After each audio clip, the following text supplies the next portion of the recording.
and gentlemen, welcome back to the channel. It's Monday, it's the start of a new week. And boy oh boy, does Celtic know how to start off your week quite well. They also know how to make it quite difficult. Because I'm sitting here just now, waiting patiently, looking at my phone for that last announcement of the day, because we should expect it sometime soon. If it's not today, I'll be surprised, but they've kept me on my toes. I woke up this morning, I went and got up the loft, went to start making my video about what was going on, and then bang, we got the official announcement about one player. I thought, right, I may as well hold off because we're going to get two.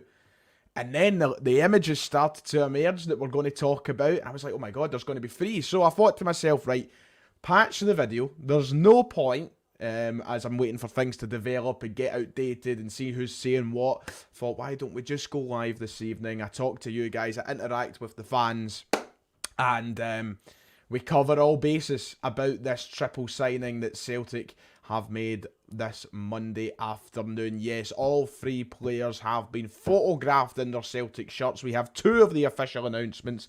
I was hoping that 6 o'clock would mark the third, and that's the reason in the thumbnail and the title it says free signings. But look, I'm going to bring up on screen now the reason that I think that we could all just sit here for, in case anybody's doubting me, in case anybody thinks I'm telling porcupines, there's all the proof that you need. This is credit to 4 Tims who I've used here. It's been posted by umpteen accounts. There you go. The three players obviously pictured at Lennoxtown today. Someone behind the scenes grabbed a wee sneaky photo, but you can see Kwon, you can see Yang, and you can see right there in the middle as well, Mike Nawrocki. I keep getting the name wrong. Mike Nawrocki, in the middle of the three of them there. So we are just waiting for that final announcement, and we'll need to see what happens. But yeah, buzzing because free signings is it's big, you know, and I know there's been people who have had some, I don't know, some kind of reserved judgment on the two Korean boys in particular, thinking that they might not be the caliber or the quality of player that we need. But I think that you can still get excited about signings no matter what's happening. So we're going to get into the two official announcements in a moment. I'll get them on screen. Thank you to the Celtic Faithful podcast for the £2 donations. And loving the window so far. Hail, hail, Ryan. I am too. We've not been short of any news, have we? Also, can I just, on a day like this, a historic day like this, by the way, because if I just open this back up for a moment, as you can see, Twitter's gone, X now. So make sure to follow me on X. That will just never sound right, will it? Follow me on X. It's fucking Twitter, and it always will be Twitter. Elon Musk. I'll be polite. I'm not going to get too far into it for today. Like and subscribe if you haven't already. Thank you to everybody who's tuning in here. I know I'm clashing with the STV news, but I mean, we're trying our best. We are trying our best here. Yeah, I mean, let's get into it. So first things first, the first signing of the day was announced this morning. Let's get it up on screen now. Celtic sign. This is the ones that they're gonna take a little bit of time to properly get used to. But it's been announced apparently. Someone in the chat is saying it's been announced. I don't know if that's a wind up or not. We'll just have to wait. I've not got a notification, so I don't know if it's been announced yet. But thank you to John, by the way, for the £5 donation. Thank you to Sean for the $5 saying 3 AM here in Sydney. Ryan, one to help me get through the night shift at the zipper factory. Does the Nawrocki signing mean Starfelt could be off? We'll talk about that when we get on to talking about Nawrocki, Sean. So stay with me in that zipper factory. We'll get on to it. Thank you for tuning in during the night shift, and thank you to Ranny's Rovers. But this was the first announcement of the day made by Celtic this morning at 11 AM. Celtic are delighted to announce the signing of highly rated South Korean player Hyunjun, Yang, who has joined the club on a 5-year deal subject to the international clearance. So he's arrived as the first player of this transfer day. I was about to say window, but this day we were making free signings.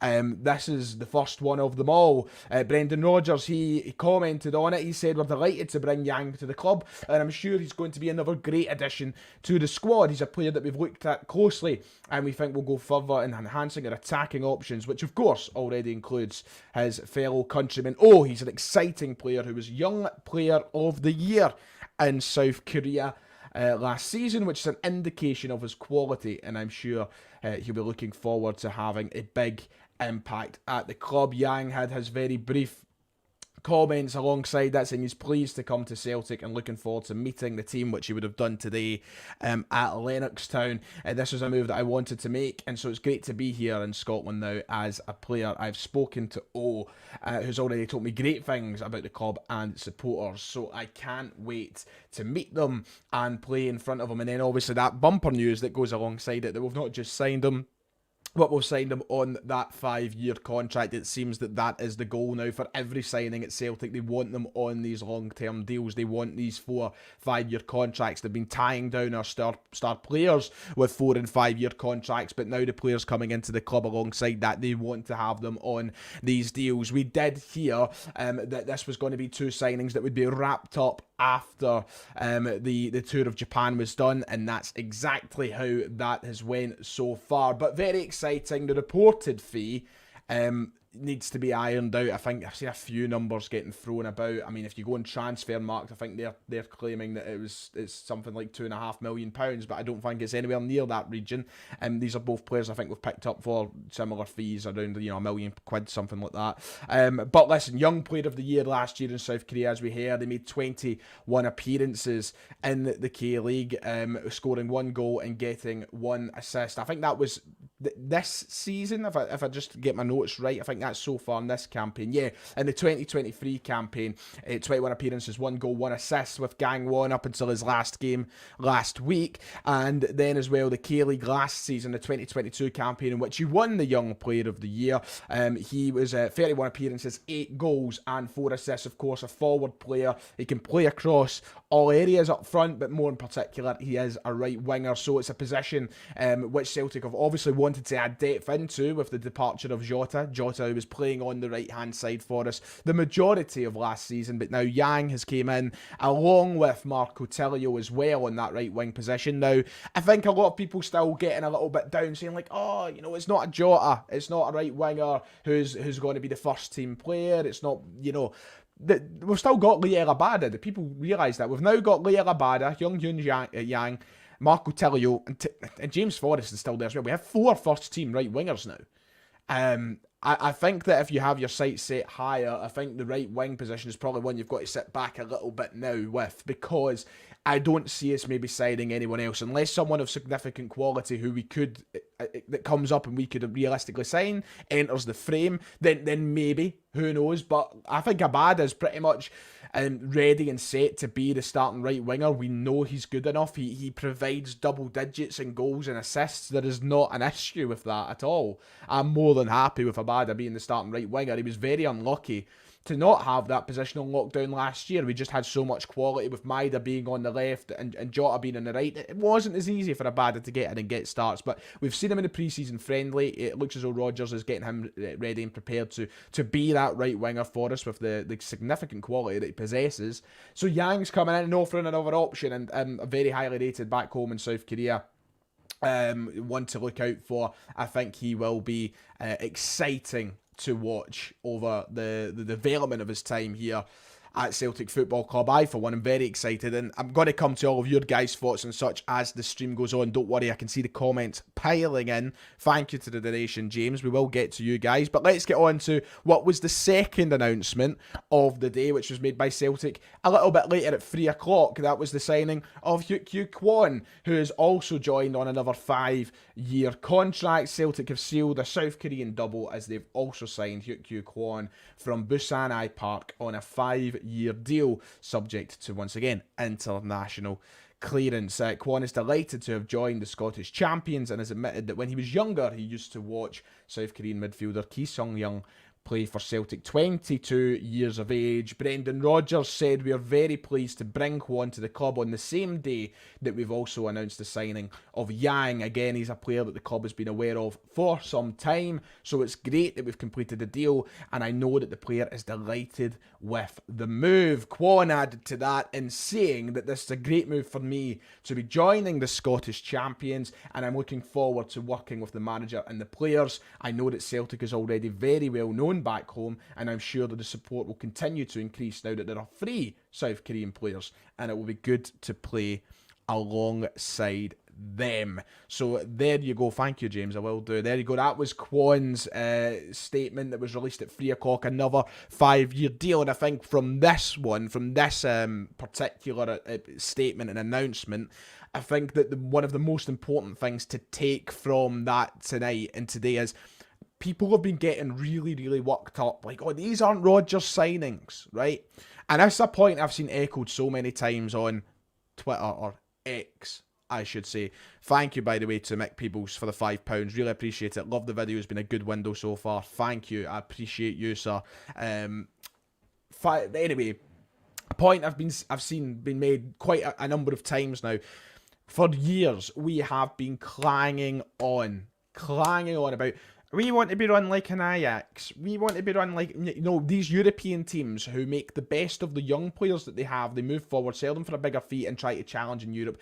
We want to be run like them. And the minute we start getting run like them, the exact same people start complaining and they start moaning, right?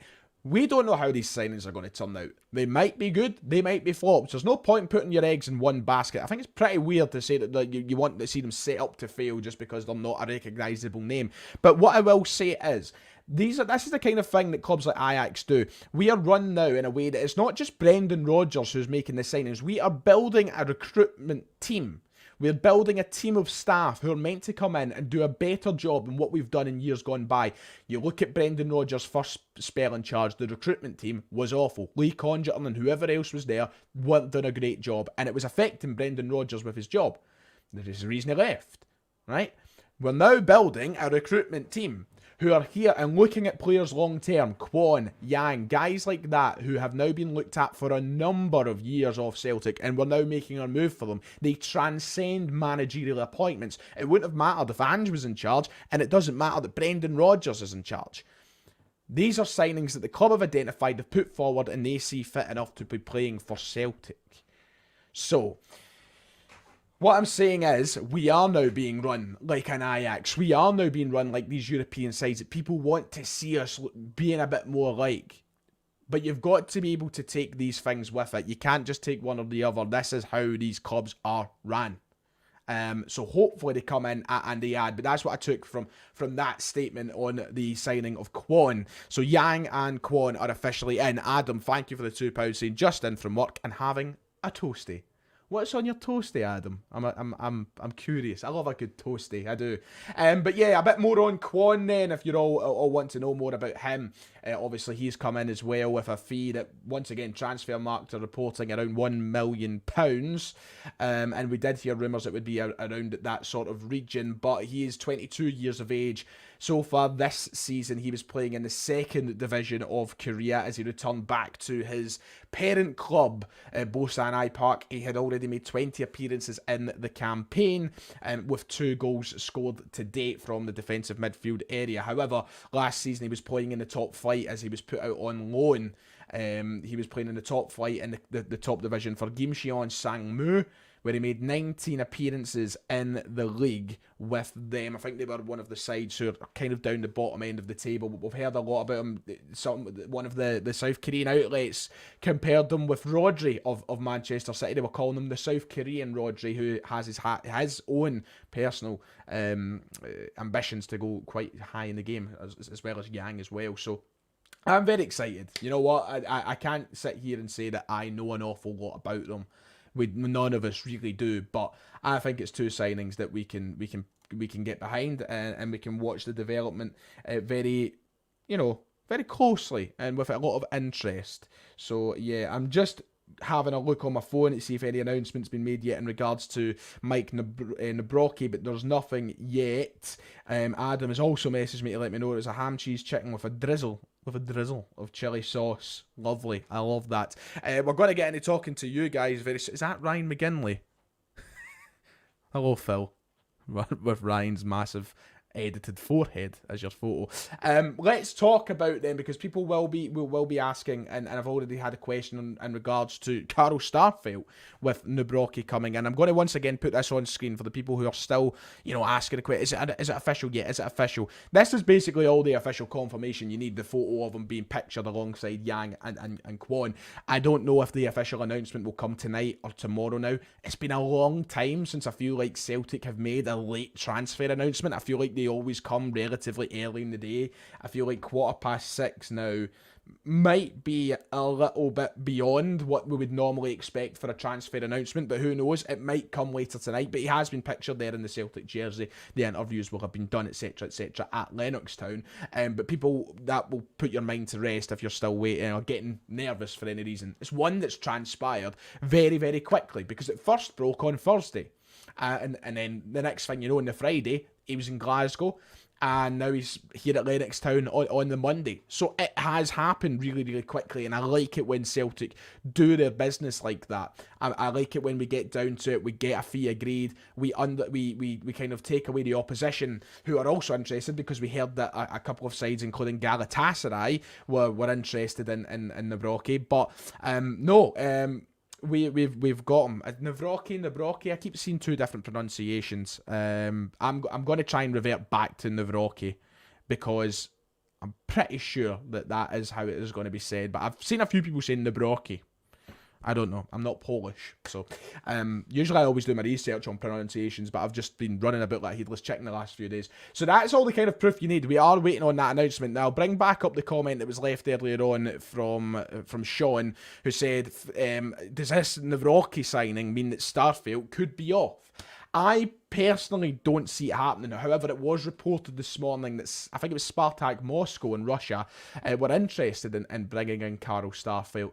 I don't think there'll be much to that. I don't want to sit here again and do what I've done with the Jota situation and go, oh, it's not happening, it's a lot of nonsense, blah, blah, blah. And then the next thing you know, they're off. But I feel like there was, he came in here from Russia for a change, from a good side in Russia, Rubin Kazan, to try and get bigger in the game, better in the game. I don't think that his desired move would be go back to Russia, especially in current circumstances as well. It depends how much money's on the table for both the club and the player, if there is serious interest there. But I've not seen any developments afterwards of that. However, what I will say is I would like to see Starfelt stay alongside him. I think that you're now in a very comfortable position with three trusted centre-half, three quality centre-halves, Carl Starfelt and Cameron Carter-Vickers, who already have a well-established and very good relationship as a back two. And now you're bringing in someone for around £5 million who's younger, who has a ceiling in the game, which reportedly is quite high. The Legia Warsaw fans have been very disappointed that he's leaving. You're now sitting there with three quality centre halves, which to me allows me a lot more comfort knowing that, okay, if one drops out, you've got another quality one to fill in. So I don't want Starfelt to leave the club. I want to have all three of them there. We managed to, with Ange anyway, we managed to manage our minutes with players really, really well, and we didn't hear much murmurs or mumbling about people being unhappy. The closest to that would have been Giakoumakis not being the first team striker. But I feel like we can rotate and we can make things work. We've got a lot of football to play, and there's only going to be more football to play starting next year when the Champions League group stage moves up to 8 games. So, I like that we're sitting here prepared and we're in a good situation, and I'm very excited for Mike Nawrocki to sign. I think he will be brilliant. We discussed him in depth on the podcast the other day, so you can go and watch that. We'll talk about him more when the official announcement is made, which I wish it was right now. But yeah, on that note, very quickly, and then I'm going to get to your guys' comments and talk to you for the last sort of 10 minutes of the stream. Talking about centre halves, we did hear that Celtic were looking very closely at Xavier Muyamba of what team was it he was playing for again? Volendam in Holland.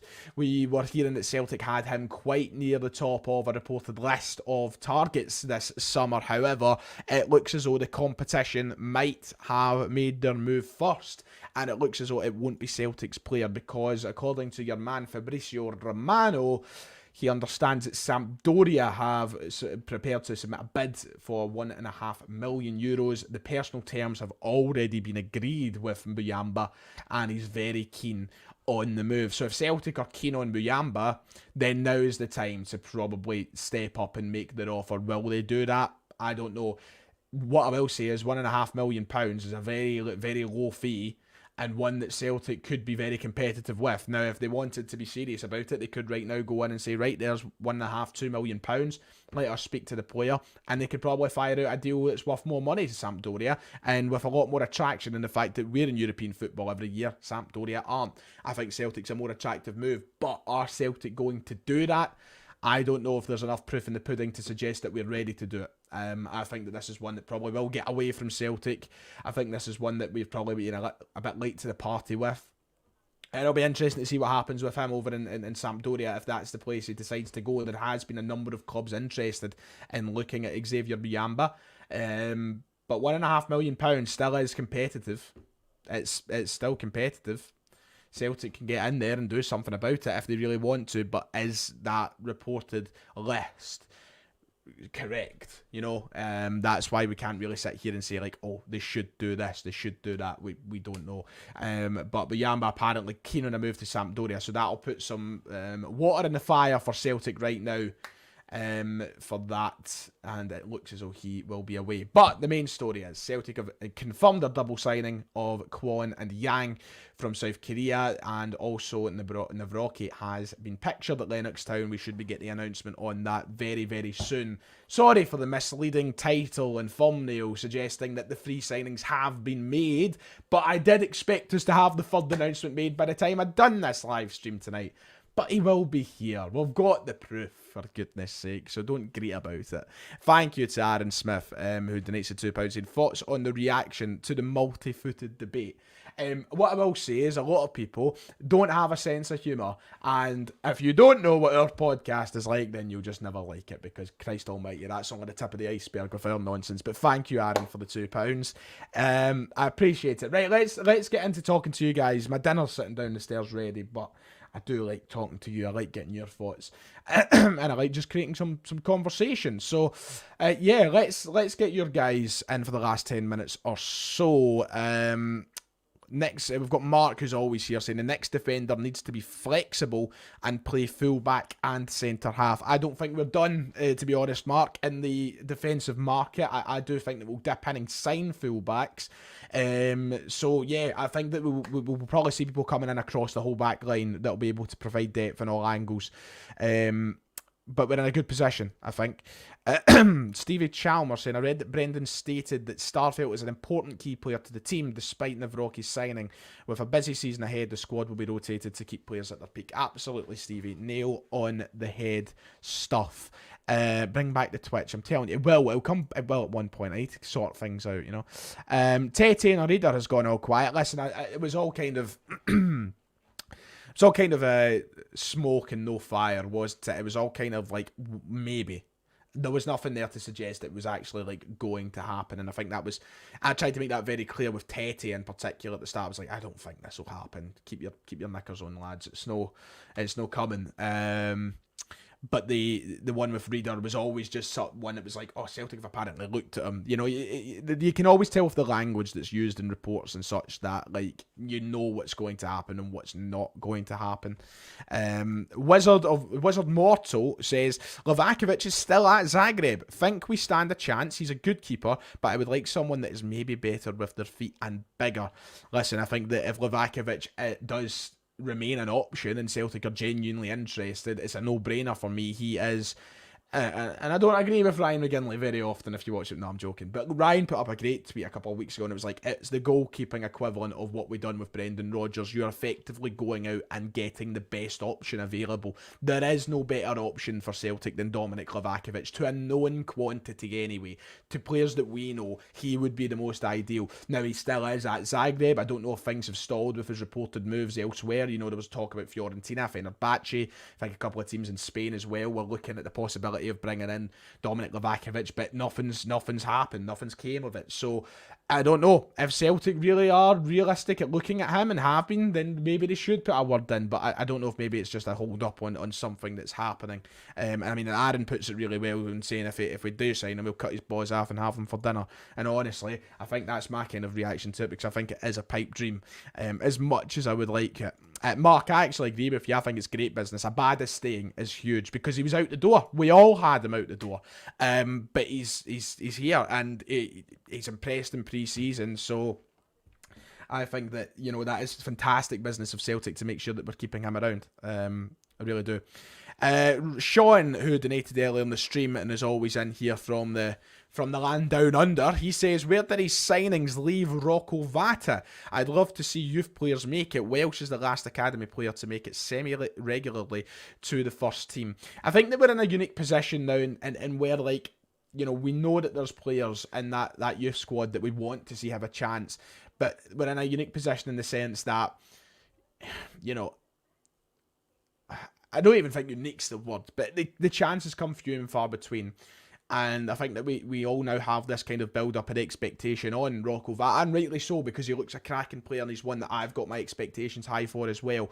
Where does it leave his chances? I don't know, because I need to see what the likes of, Yang look like. We need to see what Marco Telio looks like.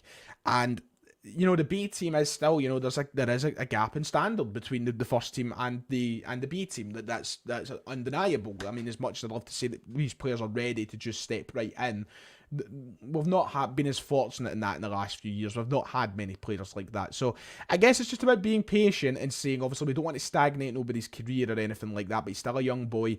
I think that he's still got a lot of chances to come, and we'll see what happens. I think the priority right now is just definitely improving on what we have, and that's what Celtic are trying to do. So I wouldn't say I don't see how that's lazy though, Gary. I really don't. I don't think that he probably is that who to a known quantity, who's better than Livakovic. He was World Cup keeper of the tournament, arguably semi-finalist with Croatia, making huge saves. He's been really good for Dinamo Zagreb. I don't think it's lazy. I think it's fact. I don't know any keepers who I would rather than Dominic Livakovic to a realistic stat, because people will go, oh, Kelleher for Liverpool, him. It's not going to happen. It's just not going to happen. So there's nobody out there to a known quantity who's better than Livakovic. That is fact. People, I've seen somebody, and this is no offence to the person who shouted it out, but somebody said I'd go back for Big Fraser Forster. Behave. It's done. It's over. Leave him. Right? Leave him in the past. He was rotten last year when he's playing for Spurs. And he's like 35. What would be the difference in going for Joe Hart to Fraser Forster at this rate? Yeah, Fraser Forster is a better shot stopper, let's be real, but there's no longevity in it. Come on. Play the game. Like, it's fact. Like, there is obviously better keepers that are probably out there, but I don't know of them, and the majority of us don't know of them. That's that. We are not scouts. I don't watch European football all round every week. That's what scouts are sent to do. And they'll know of people who are maybe better. But I personally don't. So I think, yeah. I'm not disrespecting Fraser Forster. Don't get me wrong. I love him. I love him to bits. But come on. Let it go. Come on, man. £5 from Mick. Thank you very much, Mick. He says, I think we need a new keeper to give Joe Hart some competition. Absolutely. I think that, there is someone like, Livakovic, who we are talking about here, it is unrealistic, but we just need to bring in someone who comes in and does challenge and offers a conversation. Same, as somebody's apparently mentioned, Aaron's pointed out that somebody's mentioned Bijlo. Never going to happen. Once again, come on. Be realistic, man. Because the thing is, Livakovic to me didn't seem realistic until they started throwing out the fact that Dinamo Zagreb only want about 8 million quid. And I'm like, okay, now that is realistic. But, Kelleher, Bijlo, his name like that, no. Just behave, man. It's like, in a perfect world, yeah, I would love someone like Kelleher, I'd love someone like Bijlo. Isn't going to happen. It's just not. And if it does, then I'll cut off my boys and eat them for dinner, as Aaron said earlier. Let's see. What else is there before I go down and get my dinner? Because it's actually coming up for the past. I'm actually going to wrap it up there for this evening, ladies and gents, because my dinner's gone cold, and I was only scheduled to go on for half an hour anyway. So we will be back tomorrow as we wait for that official announcement on Mike Nawrocki. I think that should be hopefully tonight, but if not, it'll be tomorrow morning at the latest, I would assume, with the photos of him being at Celtic Park. But we'll try and change up the conversation and see what there is to follow on from tomorrow. Make sure to like and subscribe, and also while you're here, don't click off yet. Stay there, stay. My finger, stay. I'm going to put it in the chat. I want you all to do me a favour. If you're on the old TikTok, I'm putting this in the chat for you. We're trying to do big things with the podcast. We want to take everything to the next level on the Celtic the Thunder. We've not really spoke on it yet, but we want to get like a website started. We've went through a wee kind of mini rebranding. I've kind of polished some things, get new graphics and everything made. And the next step of that was to obviously make a TikTok as well. We're going to try and put as much clips and content onto that, and also exclusive content, stuff that we're not got on the podcast. You know, wee TikToks, wee mini games, wee bits of fun, etc, etc. There's the @ there. I've put it in the chat, at the Celtic the Thunder on TikTok. Please make sure to go and follow us. Thank you. That's me for this evening. Thank you to everybody who's came out and watched. We're back tomorrow. I appreciate all of you. God bless. Hail, hail. And I'll see you next time.